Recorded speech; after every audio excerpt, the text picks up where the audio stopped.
అందమైన చర్మ సౌందర్యం మీ సొంతం. Second aqua radiance deep cleansing gel.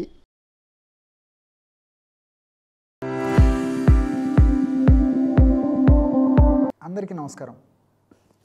నేను మీ ఆయుర్వేద డాక్టర్ చిట్టిపొట్ల మధుసూదన శర్మని.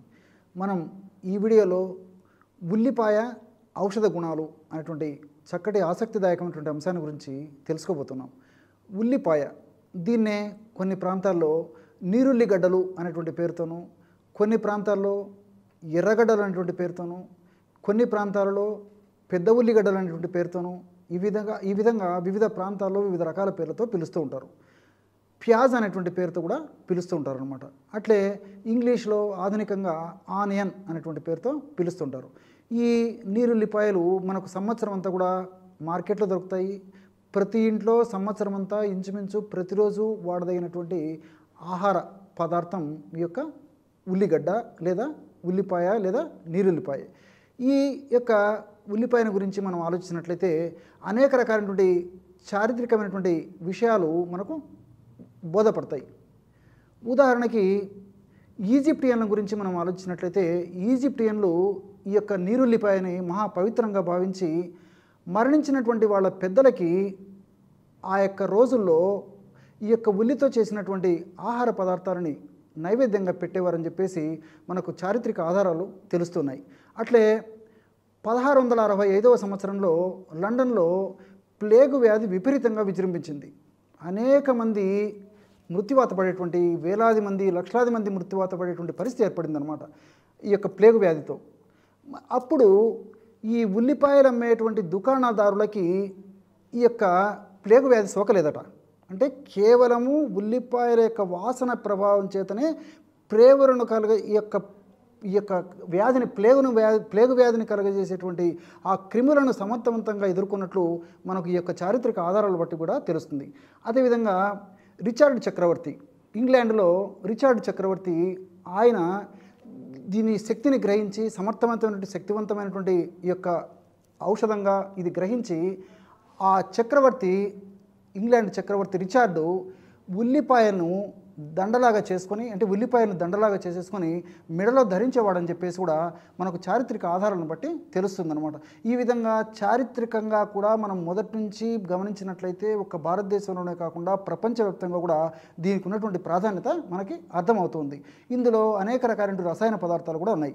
ఈ క్యూరిసిటిను, అదేవిధంగా డైసల్ఫైడు, ట్రైసల్ఫైడు, సల్ఫరు, పెపెన్ను, ఇలాంటి అనేక రకాలైన రసాయన పదార్థాలు ఉన్నాయి.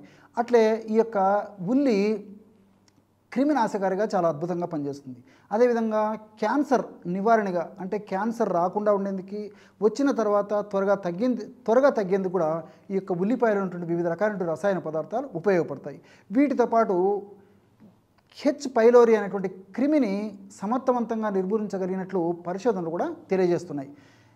చాలామంది గ్యాస్ట్రిక్ ట్రబుల్ సమస్యతో బాధపడుతుంటారు. ఈ సమస్యతో బాధపడుతున్నప్పుడు వైద్యుల వద్దకు వెళ్ళినప్పుడు వాళ్ళు వివిధ రకాలైనటువంటి పరీక్షల్లో భాగంగా పరీక్షలు చేసేసి హెచ్ పైలోరీ అనేటువంటి సూక్ష్మక్రిమి, జీర్ణ వ్యవస్థలో ఉన్నటువంటి సూక్ష్మక్రిమి వల్ల ఈ యొక్క సమస్య వస్తుందని చెప్పేసి చెప్తుంటారు అనమాట. ఈ యొక్క సమస్య వల్ల ప్రేగుల్లో అల్సర్స్, అంటే పుళ్ళు తయారయ్యేటువంటి పరిస్థితి కూడా ఏర్పడుతూ ఉంటుంది. గ్యాస్ట్రిక్ అల్సర్స్ అనేటువంటి పేరుతో కూడా పిలుస్తుంటారు అనమాట. ఈ హెచ్ పైలోరీ అనేటువంటి క్రిమిని సమర్థవంతంగా నిర్మూలించేటువంటి శక్తి ఈ ఉల్లిపాయలో ఉన్నట్లు పరిశోధనల ద్వారా కూడా తెలిసిందనమాట. ఇలా వివిధ రకాలైనటువంటి ఈ యొక్క వ్యాధుల్లో కూడా, అంటే వివిధ రకాలైనటువంటి అనారోగ్య పరిస్థితుల్లో కూడా ఉల్లి సమర్థవంతంగా ప్రభావవంతంగా పనిచేసేట్టు మనకి బోధపడుతూ ఉంది. వైద్యపరంగా అంటే మనకై మనం తయారు చేసుకోగా అనేక రకాలైనటువంటి ఔషధాలు వివిధ రకాలైనటువంటి మనం ఎదుర్కొనేటువంటి వ్యాధుల్లో ఉపయోగపడతాయి. ఉదాహరణకి బరువు పెరిగేందుకు చాలా సింపుల్ చిట్కా బరువు తగ్గేందుకు చాలా సింపుల్ చిట్కా ఈ ఉల్లిపాయతో ఉందన్నమాట. మరి చాలామంది ఆహారం బాగానే తీసుకుంటుంటారు, సమర్థవంతమైనటువంటి ఒక పోషకభరితమైనటువంటి ఆహారం తీసుకుంటుంటారు, అన్ని రకాలుగా నియమాలు పాటించినప్పటికీ వెయిట్ పెరగకపోయేటువంటి పరిస్థితి ఏర్పడుతుంటే, కొంతమందికి వివిధ రకాలైనటువంటి అనారోగ్య రీత్యా వెయిట్ పెరిగేటువంటి పరిస్థితి ఏర్పడదు. అంటే ఆ వయస్సుకి ఆ ఎత్తుకి తగినంత బరువు లేకుండా ఉండేసి చాలా ఇబ్బంది పడేటువంటి పరిస్థితి కూడా ఉంటుందన్నమాట. మరి ఇలాంటి వాళ్ళు కేవలము ఉల్లిపాయ ముక్కలు, బెల్లము ఈ రెండూ కలిపి తీసుకోవడం వల్ల వివిధ రకాలైన రసాయన మార్పులు దేహంలో జరిగి ఫ్యాటు, అదేవిధంగా కండరాలు పెరిగేందుకు ఈ యొక్క ఔషధాలు ఉపయోగపడతాయి. ఉదాహరణకి ఒక 20 నుంచి 25 గ్రాములు లేదా మ్యాక్సిమం 30 గ్రాములు నీరుల్లిపాయ ముక్కలు తీసుకొని అందులో 1 నుంచి 2 టీ స్పూన్లు బెల్లం కలిపేసేసి ఆ యొక్క పదార్థాన్ని రోజు సేవిస్తుండాలన్నమాట. ఈ విధంగా క్రమం తప్పకుండా సేవించడం వల్ల బరువు పెరిగేందుకు ఈ యొక్క నీరుల్లిపాయ బెల్లము కలిపి తయారు చేసుకున్నటువంటి ఔషధం ఉపయోగపడుతుంది.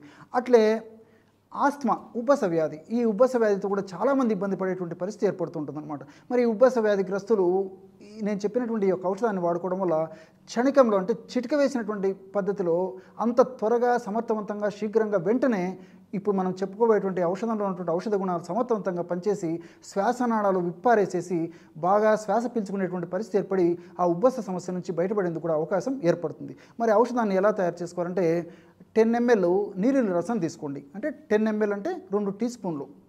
అదేవిధంగా 1 టీ స్పూను తేనె తీసుకోవాలి. 1 టీ స్పూను లేకపోతే 2 టీ స్పూన్ల వరకు కూడా తేనె తీసుకోవచ్చు. 1 టీ స్పూను అల్లపు రసం. కాబట్టి 2 టీ స్పూన్లు నీరుల్లి రసము, 1 లేదా 2 టీ స్పూన్లు తేనె, 1 టీ స్పూను అల్లపు రసం. ఈ 3 పదార్థాలు కలిపేసేసి ఒక్క ప్రమాణంగా తీసుకోవాలి. అంటే 1 డోసుగా తీసుకోవాలి. ఈ విధంగా సమస్య తీవ్రంగా ఉంటే రోజు 3 సార్లు తీసుకోవచ్చు.